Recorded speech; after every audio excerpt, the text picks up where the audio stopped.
Marc, chapitre 14. La fête de la Pâque et des pains sans levain devait avoir lieu 2 jours après. Les chefs des prêtres et les spécialistes de la loi cherchaient les moyens d'arrêter Jésus par ruse et de le faire mourir. Ils se disaient en effet que ce ne soit pas pendant la fête, afin qu'il n'y ait pas d'agitation parmi le peuple. Comme Jésus était à Béthanie, dans la maison de Simon le lépreux, une femme entra pendant qu'il se trouvait à table. Elle tenait un vase qui contenait un parfum de nard pur très cher. Elle brisa le vase et versa le parfum sur la tête de Jésus. Quelques-uns exprimèrent leur indignation entre eux. « À quoi bon gaspiller ce parfum? On aurait pu le vendre plus de 300 pièces d'argent et les donner aux pauvres. » Et ils s'irritaient contre cette femme. Mais Jésus dit, « Laissez-la. Pourquoi lui faites-vous de la peine? Elle a fait une bonne action envers moi. En effet, vous avez toujours les pauvres avec vous et vous pouvez leur faire du bien quand vous le voulez, mais vous ne m'aurez pas toujours. Elle a fait ce qu'elle a pu, elle a d'avance parfumé mon corps pour l'ensevelissement. Je vous le dis en vérité, partout où cette bonne nouvelle sera proclamée, dans le monde entier, on racontera aussi en souvenir de cette femme ce qu'elle a fait. » Judas l'Iscariote, l'un des 12, alla vers les chefs des prêtres afin de leur livrer Jésus. Ils se réjouirent en l'entendant et promirent de lui donner de l'argent. Quant à Judas, il se mit à chercher une occasion favorable pour le trahir. Le premier jour des pains sans levain, où l'on sacrifiait l'agneau pascal, les disciples de Jésus lui dirent « Où veux-tu que nous allions te préparer le repas de la Pâque ?» Il envoya 2 de ses disciples et leur dit « Allez à la ville, vous rencontrerez un homme qui porte une cruche d'eau. Suivez-le. Là où il entrera, dites au propriétaire de la maison « Le maître dit, où est la salle où je mangerai la Pâque avec mes disciples? Alors il vous montrera une grande chambre à l'étage, aménagée et toute prête. C'est là que vous nous préparerez la Pâque. » Ses disciples partirent, arrivèrent à la ville et trouvèrent tout comme il le leur avait dit, et ils préparèrent la Pâque. Le soir venu, il s'y rendit avec les 12. Pendant qu'ils étaient à table et qu'ils mangeaient, Jésus dit, « Je vous le dis en vérité, l'un de vous, qui mange avec moi, me trahira. » Ils devinrent tout tristes et lui dirent l'un après l'autre, « Est-ce moi? » Il leur répondit, « C'est l'un des 12, celui qui met la main dans le plat avec moi. Le Fils de l'homme s'en va conformément à ce qui est écrit à son sujet, mais malheur à l'homme par qui le Fils de l'homme est trahi. Mieux vaudrait pour cet homme qu'il ne soit pas né. » Pendant qu'ils mangeaient, Jésus prit du pain et, après avoir prononcé la prière de bénédiction, il le rompit et le leur donna en disant, « Prenez, mangez, ceci est mon corps. » Il prit ensuite une coupe et, après avoir remercié Dieu, il la leur donna et ils en burent tous. Il leur dit, « Ceci est mon sang, le sang de la nouvelle alliance, qui est versé pour beaucoup. Je vous le dis en vérité, je ne boirai plus jamais du fruit de la vigne, jusqu'au jour où je le boirai nouveau dans le royaume de Dieu. » Après avoir chanté les psaumes, ils se rendirent au mont des Oliviers. Jésus leur dit, « Vous trébucherez tous, cette nuit, à cause de moi, car il est écrit, « Je frapperai le berger, et les brebis seront dispersées. » Mais, après ma résurrection, je vous précéderai en Galilée. Pierre lui dit, « Même si tous trébuchent, ce ne sera pas mon cas. » Jésus lui dit, « Je te le dis en vérité, aujourd'hui, cette nuit même, avant que le coq chante 2 fois, toi, tu me renieras 3 fois. » Mais Pierre reprit plus fortement, « Même s'il me faut mourir avec toi, je ne te renierai pas. » Et tous dirent la même chose. Ils se rendirent ensuite dans un endroit appelé Gethsémané, et Jésus dit à ses disciples, « Asseyez-vous ici pendant que je prierai. » Il prit avec lui Pierre, Jacques et Jean, et il commença à être saisi de frayeur et d'angoisse. Il leur dit, « Mon âme est triste à en mourir. Restez ici, éveillés. » Puis il avança de quelques pas, se jeta contre terre et pria que, si cela était possible, cette heure s'éloigne de lui. Il disait, « Abba, Père, tout est possible. Éloigne de moi cette coupe. Toutefois, non pas ce que je veux, mais ce que tu veux. » Il vint vers les disciples, qu'il trouva endormis, et il dit à Pierre, « Simon, tu dors, tu n'as pas pu rester réveillé 1 seule heure. Restez vigilants et priez pour ne pas céder à la tentation. L'esprit est bien disposé, mais par nature l'homme est faible. Il s'éloigna de nouveau et fit la même prière. Il revint et les trouva encore endormis, car ils avaient les paupières lourdes. Ils ne surent que lui répondre. Il revint pour la 3e fois et leur dit, « Vous dormez maintenant et vous vous reposez. C'est assez. L'heure est venue. Voici que le Fils de l'homme est livré entre les mains des pécheurs. Levez-vous, allons-y. Celui qui me trahit s'approche. » Il parlait encore quand soudain arriva Judas, l'un des 12, avec une foule armée d'épées et de bâtons envoyés par les chefs des prêtres, par les spécialistes de la loi et par les anciens. Celui qui le trahissait leur avait donné ce signe. L'homme auquel je donnerai un baiser, c'est lui. Arrêtez-le et emmenez-le sous bonne garde. Dès qu'il fut arrivé, il s'approcha de Jésus en disant, Maître! Et il l'embrassa. Alors ces gens mirent la main sur Jésus et l'arrêtèrent. Un de ceux qui étaient là tira l'épée, frappa le serviteur du grand prêtre et lui emporta l'oreille. Jésus prit la parole et leur dit, Vous êtes venus vous emparer de moi avec des épées et des bâtons, comme pour un brigand. J'étais tous les jours parmi vous, enseignant dans le temple, et vous ne m'avez pas arrêté. Mais c'est afin que les Écritures soient accomplies. Alors tous l'abandonnèrent et prirent la fuite. Un jeune homme le suivait, habillé d'un simple drap. On l'attrapa, mais il lâcha le drap et se sauva tout nu. Ils emmenèrent Jésus chez le grand prêtre, où se rassemblèrent tous les chefs des prêtres, les anciens et les spécialistes de la loi. Pierre le suivit de loin jusqu'à l'intérieur de la cour du grand prêtre. Il s'assit avec les serviteurs et il se chauffait près du feu. Les chefs des prêtres et tout le Sanhédrin cherchaient un témoignage contre Jésus pour le faire mourir, et ils n'en trouvaient pas. Beaucoup rendaient en effet de faux témoignages contre lui, mais les témoignages n'étaient pas concordants. Quelques-uns se levèrent et portèrent un faux témoignage contre lui en disant « Nous l'avons entendu dire, je détruirai ce temple fait par la main de l'homme, et en 3 jours j'en construirai un autre qui ne sera pas fait de main d'homme. » Même sur ce point-là, leur témoignage ne concordait pas. Alors le grand prêtre se leva au milieu de l'assemblée et interrogea Jésus en disant « Ne réponds-tu rien? Pourquoi ces gens témoignent-ils contre toi ?» Mais Jésus gardait le silence et ne répondit rien.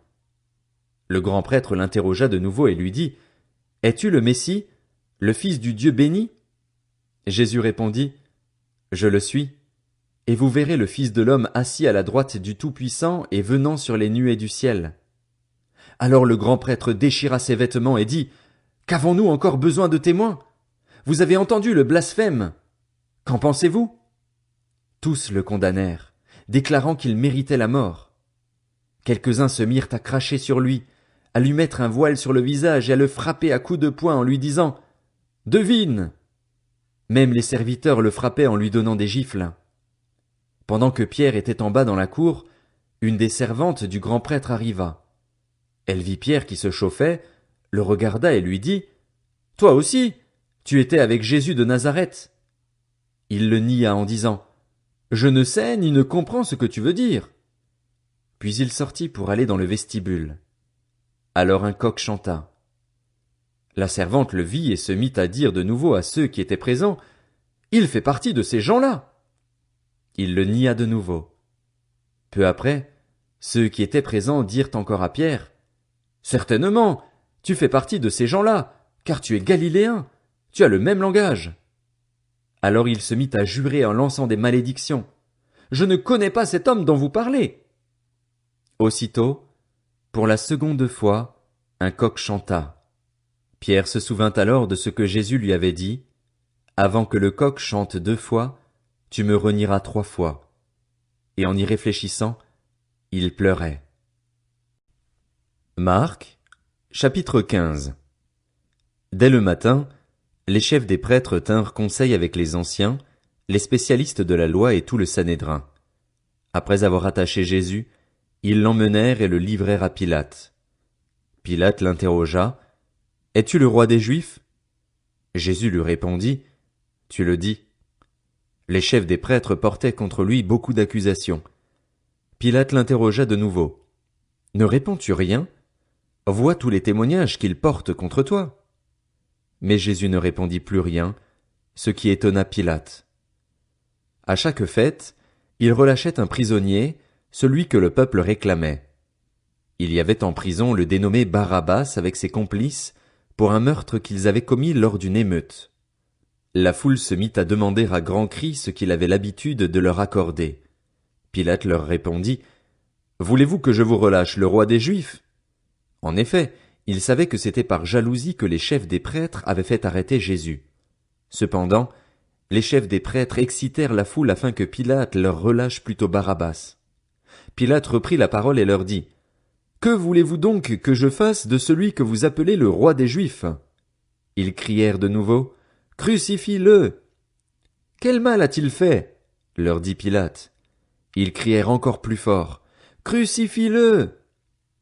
Voulant satisfaire la foule, Pilate leur relâcha Barabbas et, après avoir fait fouetter Jésus, il le livra à la crucifixion.